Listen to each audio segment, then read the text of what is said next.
नमस्कार, मैं आपके साथ विभा उपाध्याय और इस वक्त बड़ी खबर कोरोना पर राजनाथ सिंह के आवास पर एक महत्वपूर्ण बैठक इस वक्त होती हुई। कोरोना पर राजनाथ सिंह के आवास पर इस वक्त ये बैठक चल रही है। कोरोना पर मंत्री समूह की यह बैठक बेहद महत्वपूर्ण कई दृष्टिकोणों से। बैठक में गृह मंत्री अमित शाह भी मौजूद हैं। देश में कोरोना के मौजूदा हालात पर इस बैठक में चर्चा की जा रही है। रणनीति क्या हो, कारगर किस तरीके से इस रणनीति को लगाया जाए, क्या कुछ तैयारियां, इन तमाम चीजों पर इस दौरान बातचीत।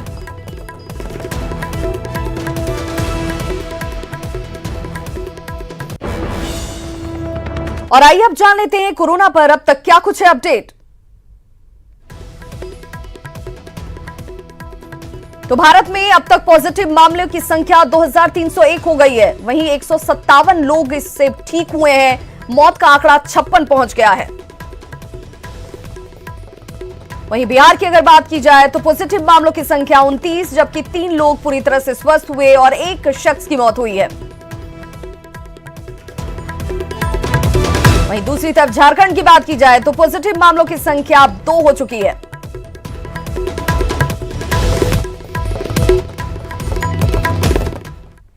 और क्या कुछ बड़ी बातें हैं कोरोना को लेकर, ये जिसे आपको जानना चाहिए वो हम अपने दर्शकों को बता दें। भारत में कोरोना के कुल 2301 मामले अब तक सामने आ चुके हैं।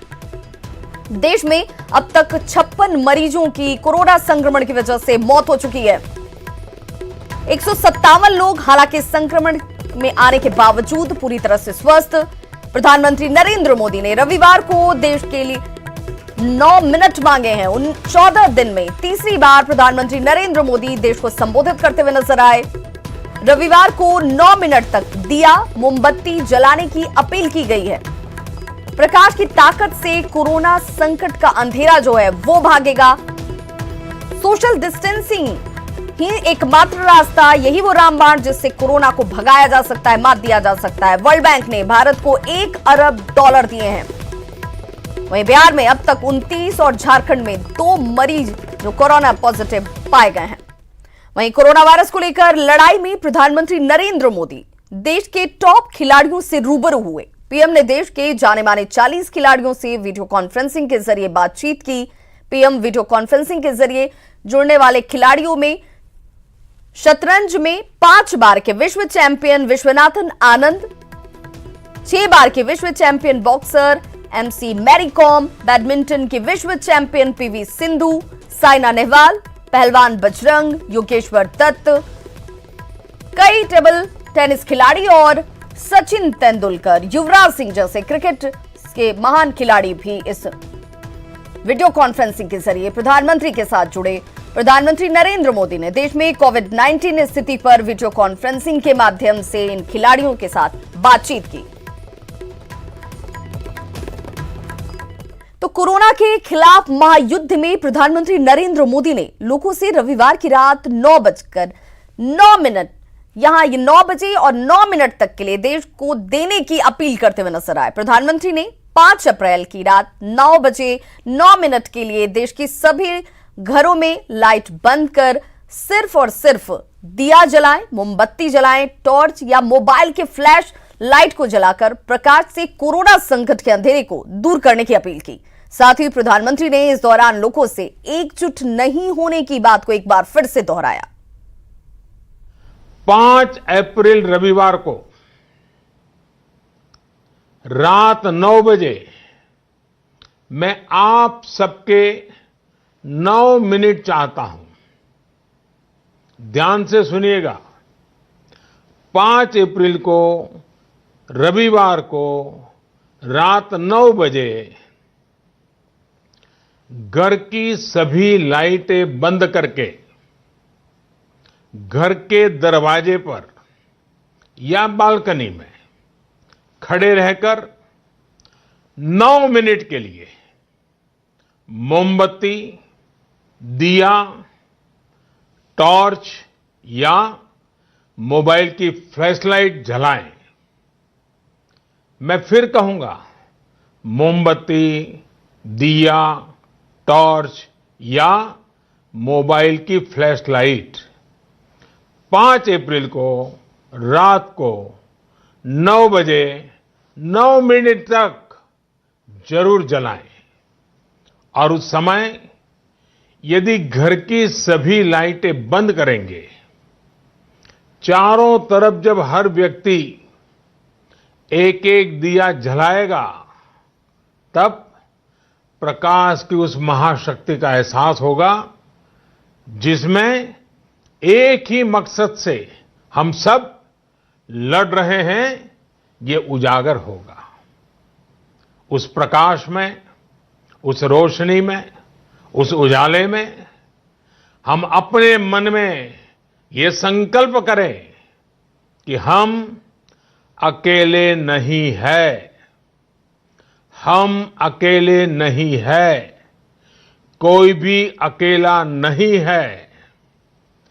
130 करोड़ देशवासी एक ही संकल्प के साथ कृत संकल्प है। साथियों, तो साथ ही प्रधानमंत्री ने रविवार को रात 9 बजे दिया मोमबत्ती जलाने के दौरान लोगों से भीड़ नहीं जमा करने की भी अपील की। लोगों से हर हाल में सोशल डिस्टेंसिंग बनाए रखने और लॉकडाउन का पालन करने की अपील करते हुए नजर आए। पीएम मोदी ने कहा कि कोरोना के चेन को तोड़ने का सिर्फ और सिर्फ यही एक रामबाण इलाज है। पीएम मोदी ने कहा कि लॉकडाउन में कोई अकेला नहीं है, पूरा देश एक साथ एकजुटता और सेवा के भाव के साथ खड़ा है। पीएम ने कोरोना से जंग में देशवासियों की एकजुटता के लिए उनका आभार भी जताया। मेरी एक और प्रार्थना है, इस आयोजन के समय किसी को भी कहीं पर भी इकट्ठा नहीं होना है। रास्तों में, गलियों में या मोहल्लों में नहीं जाना है। अपने घर के दरवाजे, बालकनी से ही इसे करना है। सोशल डिस्टेंसिंग की लक्ष्मण रेखा को कभी भी लांघना नहीं है। सोशल डिस्टेंसिंग को किसी भी हालत में तोड़ना नहीं है। कोरोना की चेन तोड़ने का यही रामबाण इलाज है। तो प्रधानमंत्री नरेंद्र मोदी ने कहा कि लॉकडाउन में देशवासियों ने अनुशासन और सेवा भाव का परिचय दिया। कोरोना महामारी से फैले अंधकार के बीच प्रकाश की ओर जाना है और इसीलिए इस रविवार 5 अप्रैल को सबको मिलकर कोरोना संकट को चुनौती देनी है, उसे प्रकाश की ताकत का एहसास कराना है, परिचय कराना है। लॉकडाउन को आज 9 दिन हो रहे हैं। इस दौरान आप सभी ने जिस प्रकार अनुशासन और सेवा भाव दोनों का परिचय दिया है, वो अभूतपूर्व है। कोरोना के संकट के अंधकार को चुनौती देनी है, उसे प्रकाश की ताकत का परिचय कराना है। इस 5 अप्रैल को हमें 130 करोड़ देशवासियों की महाशक्ति का जागरण करना है। 130 करोड़ देशवासियों के महासंकल्प को नई ऊंचाइयों पर ले जाना। 5 अप्रैल रविवार को रात 9 बजे कुछ पल अकेले बैठकर मां भारती का स्मरण कीजिए। 130 करोड़ देशवासियों के चेहरों की कल्पना कीजिए। 130 करोड़ देशवासियों की सामूहिकता, इस महाशक्ति का एहसास कीजिए। ये हमें संकट की इस घड़ी से लड़ने की ताकत देगा और जीतने का आत्मविश्वास भी। हमारे यहां कहा गया है, उत्साहो बलवान आर्य, न अस्ति उत्साह परम बलम, स उत्साहस्य लोकेषु न किंचित अपि दुर्लभम। यानी हमारे उत्साह, हमारी स्पिरिट से बढ़कर के दुनिया में कोई फोर्स, नहीं होता है। तो पीएम की अपील को केंद्रीय मंत्री गिरिराज सिंह ने देश हित में बताया। उन्होंने देशवासियों से पीएम मोदी का साथ देने का आह्वान किया। साथ ही देशवासियों से यह संकल्प लेने की अपील भी की कि वे भारत को अमेरिका और इटली न बनने दें। कोरोना को भगाने के लिए प्रधानमंत्री ने जो अपील की है कि 5 तारीख को 9 बजे रात में 9 मिनट ये संकल्प लेने के लिए कहा है कोरोना को भगाने के लिए। इसलिए मेरा सभी देशवासियों से जो देश को चाहते हैं, मोदी को चाहते हैं, मोदी के इस आग्रह को स्वीकारें। तो प्रधानमंत्री का 5 अप्रैल को रात 9 बजे दिया जलाने की अपील का जेडीयू ने भी स्वागत किया है। और इसी कड़ी में प्रवक्ता राजीव रंजन ने कहा कि अंधकार पर उजाले की जीत साबित होगी। प्रधानमंत्री नरेंद्र मोदी जी का जो ये आह्वान है, अंधकार पर रोशनी की जीत का मार्ग प्रशस्त करेगा। पूरी दुनिया में कोरोना के वायरस का जो ये कोहराम है, इसकी गिरफ्त में राजकुमार, प्रधानमंत्री, राजनेता, बुद्धिजीवी, किसी को भी इस बीमारी ने बख्शा नहीं है। झारखंड में कोरोना पर सियासत भारी है। 5 अप्रैल को रात 9 बजे सभी लाइटें बंद करने और दिए मोमबत्ती जलाने के आह्वान पर स्वास्थ्य मंत्री ने कहा कि यह सिर्फ राजनीति है, इससे ज्यादा कोई फर्क नहीं पड़ने वाला। उन्होंने प्रधानमंत्री से संसाधन बढ़ाने की मांग की। वहीं बीजेपी विधायक सीपी सिंह ने कहा कि यह दुर्भाग्य है, कुछ लोगों के विरोध के कारण कोरोना संकट बढ़ता जा रहा है। को 9 मिनट अंधकार कर देने से या इस तरह का काम करने से कोई बहुत ज़्यादा इसका कोई बहुत फलाफल नहीं होगा, बल्कि मैं ये समझता हूँ कि प्रधानमंत्री जी को जो भी हर राज्य जैसे हमारा झारखंड है, वहाँ के गरीबों को कैसे ज़्यादा से ज़्यादा उनके घरों तक भोजन पहुँचाया जाए, इसके लिए हमको जो है खाद्यान्न बढ़ाया जाए, हमारा जो है पीपी किट बढ़ाया जाए, हमारा जो है N95 मास्क बढ़ाया जाए, उससे व्यवस्था जो है थोड़ी पहले पटरी पे लाई जाए। इसको एक सूत्र में बांधकर कोरोना वायरस से मुक्ति के लिए, उससे लड़ने के लिए एक तरह से जज्बा पैदा करने का काम वो कर रहे हैं। और हर भारतवासी को इसे अंगीकार करना चाहिए और इसका पालन करना चाहिए। लेकिन दुर्भाग्य है कि कुछ एक तबका ऐसा है जो हर तरह से इसका विरोध करता है और उल्टा काम करता है, जिसके कारण आज कोरोना वायरस के खतरे बढ़ रहे हैं। तो कोरोना को लेकर राष्ट्रपति रामनाथ कोविंद ने सभी राज्यों के राज्यपाल से वीडियो कॉन्फ्रेंसिंग के जरिए बात की और कोरोना को लेकर उनसे उनके फीडबैक लिए। इस दौरान झारखंड की राज्यपाल द्रौपदी मुर्मू भी वीडियो कॉन्फ्रेंसिंग के जरिए जुड़ी और राज्य के बारे में जानकारी दी। अपने प्रयासों में आप सब रेड क्रॉस के उपयोगी कई राज्यों ने इस प्रकार की व्यवस्था की है। लॉकडाउन के बाद सरकार लगातार लोगों से घरों में रहने की अपील कर रही है। तो जलमार्ग से लेकर सड़क यातायात और हवाई सेवा तक पूरी तरह से ठप है। लेकिन बात अगर पटना की जाए तो गंगा में धड़ल्ले से नावों का परिचालन, आपको इन तस्वीरों को देखकर अंदाजा लग क्या होगा। यह हैरान करने वाली तस्वीरें हैं दीघा घाट की, जहां नाविक बेखौफ होकर एक नाव पर 20 से 25 लोगों को बैठाकर नाव का परिचालन बेधड़क कर रहे हैं और सोशल डिस्टेंसिंग से लेकर लॉकडाउन की धज्जियां उड़ाई जा रही हैं। जायजा लिया संवाददाता रजनीश ने। लॉकडाउन के बाद जिला प्रशासन ने सभी नदियों में नाव के परिचालन पर रोक लगा दिया था, लेकिन जो गंगा नदी है वहां पर धड़ल्ले से नाव का परिचालन जारी है। तस्वीरें आपको हम दीघा का दिखा रहे हैं। देखिए कि किस तरह से एक साथ जो 3 नाव है उस पर बड़ी संख्या में लोग सवार हैं, यानी एक नाव पर तकरीबन 25 से 30 लोग सवार हैं, यानी सोशल डिस्टेंसिंग का बिल्कुल पालन नहीं किया जा रहा है। जबकि लगातार पुलिस पेट्रोलिंग कर रही है, जिला प्रशासन की टीम घूम रही है, सरकार की नजर लगातार बनी हुई है। बावजूद जो नाविक हैं, जो यात्री हैं, वो मान नहीं रहे हैं और इस पार से उस पार करने का जो सिलसिला है वो लगातार जारी है। कैमरे में तस्वीरें कैद हो रही है और आप देखिए कि 14 अप्रैल तक केंद्र सरकार ने जिस तरह से लॉकडाउन कर दिया है पूरे देश को, ऐसे में पूरे देश में जो है जो लोग हैं वो घरों में बने हुए हैं, घरों से बाहर नहीं निकल रहे हैं। लेकिन इस परिस्थिति में भी जो नाव है उसका परिचालन जारी है। सबसे बड़ी बात यह है, विडंबना यह है कि जो नाव है उस पर 25 से 30 लोग सवार हैं।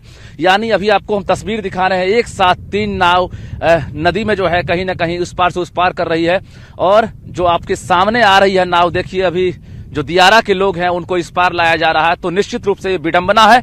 सवाल ये उठ रहा है कि आखिर जब जिला प्रशासन ने आदेश लागू कर दिया तो फिर नाव का परिचालन क्यों नहीं बंद हुआ।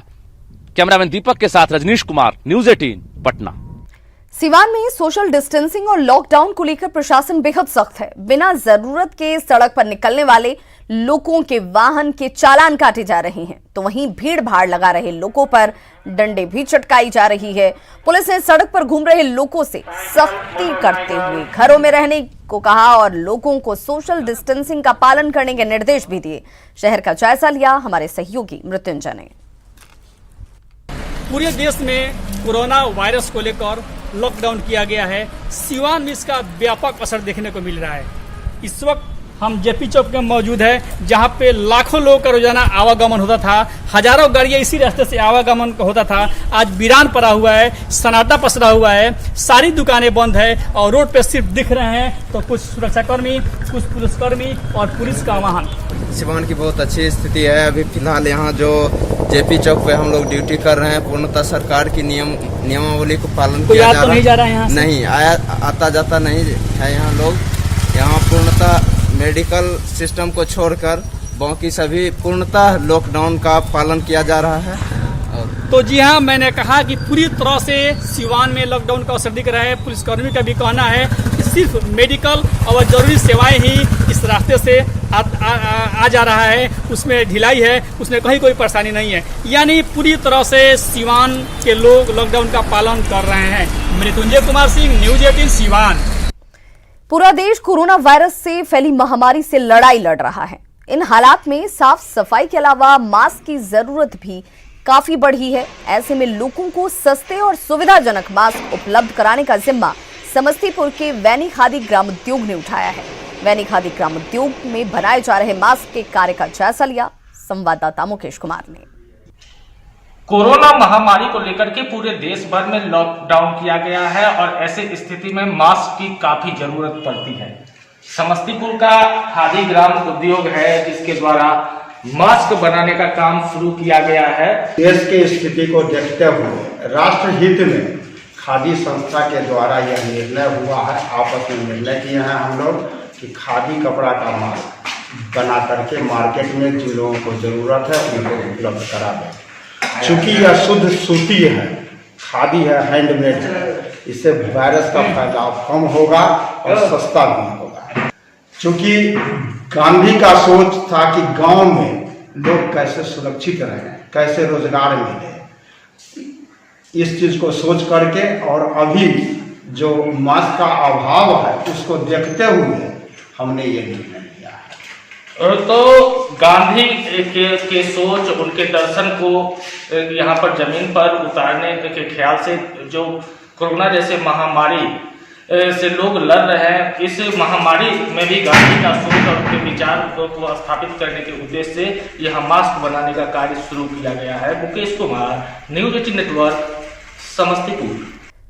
तो कोरोना को लेकर पूरे देश में लॉकडाउन है। ऐसे में कई लोग हैं जिनकी परेशानी बढ़ गई है। खासकर मजदूरों के लिए 2 जून की रोटी जुटाना बेहद मुश्किल हो गया है। ऐसे में न्यूज़ 18 की टीम खबर संकलन के साथ ही सामाजिक जिम्मेदारी को भी निभा रही है।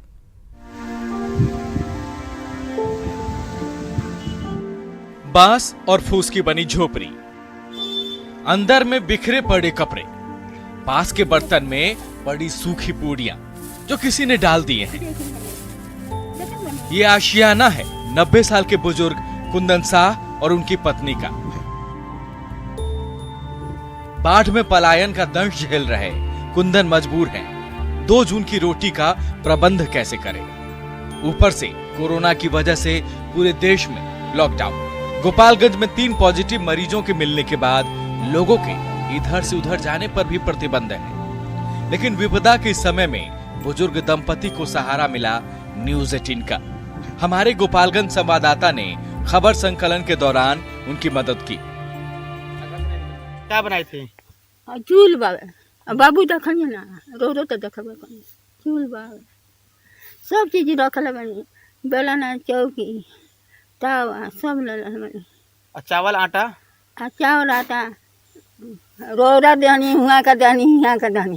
जुलन सा है। हाँ, जुलन जी, ये किनका परिवार है? कितने दिनों से ये लोग यहाँ पर हैं? क्या ये तो 15-20 साल से यहाँ पर रह रहे हैं। यहाँ पर खाने पीने का कोई व्यवस्था नहीं है इन लोगों का। इन लोग ऐसे कोई दे देता है तो खा लेते हैं। वैश्विक आपदा के समय लोगों की समस्या बढ़ जाती है, इसमें कहीं कोई संदेह नहीं। लेकिन ऐसे समय में हम अगर जरूरतमंदों को थोड़ी भी मदद कर दें तो उनकी समस्या से निजात दिला सकते हैं। न्यूज 18 संवाददाता ने अपनी जिम्मेदारी निभाई है। अब आपकी बारी है। कोरोना वायरस को लेकर पूरे देश में लॉकडाउन है और लॉकडाउन की वजह से हर किसी का जीना मुहाल है। ऐसे में आप देखेंगे कि कुदन शाह के घर में कुछ पूड़ियाँ हैं और जो चूल्हे की आग है वो बुझी हुई है।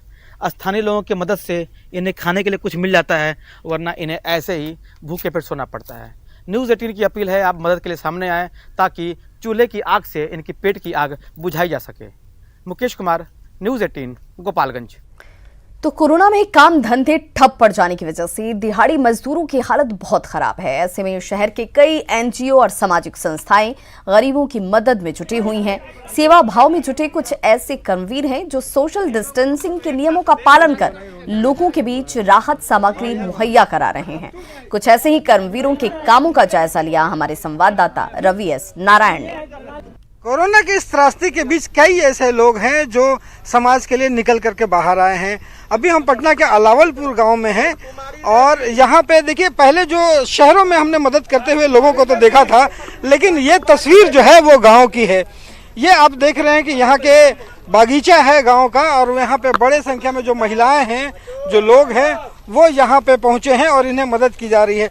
सबसे अच्छी बात इसमें यह है कि सोशल डिस्टेंसिंग का जो बात कही जा रही है वो यहाँ पे दिखाई पड़ रहा है कि जो लोग हैं उनको 1.5-2 मीटर दूरी पर जो है वो यहाँ पे बैठाया गया है। तो ये कह सकते हैं कि एक अच्छी पहल जो है वो एक समाजसेवी होने के नाते जो है यहाँ पे किया जा रहा है। हम इनसे बात करते हैं। क्या नाम हुआ सर आपका? श्याम शंकर सिंह।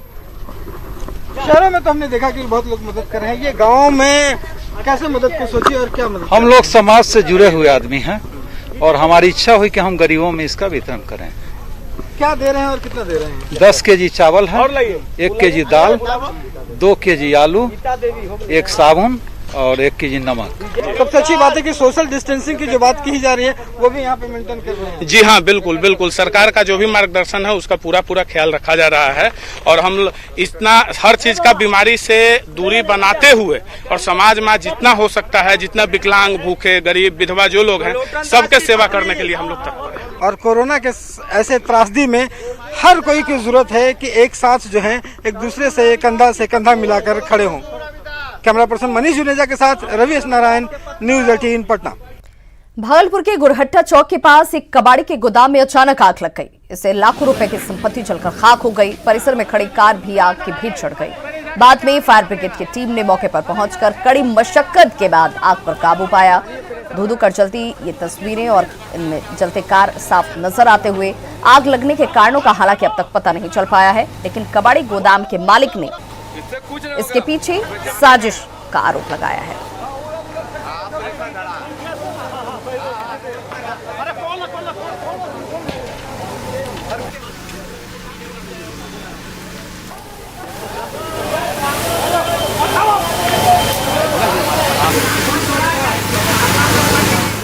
तो खबरों का सिलसिला लगातार जारी। आप देखते रहिए न्यूज़ 18 बिहार झारखंड। घर में रहें, सुरक्षित रहें।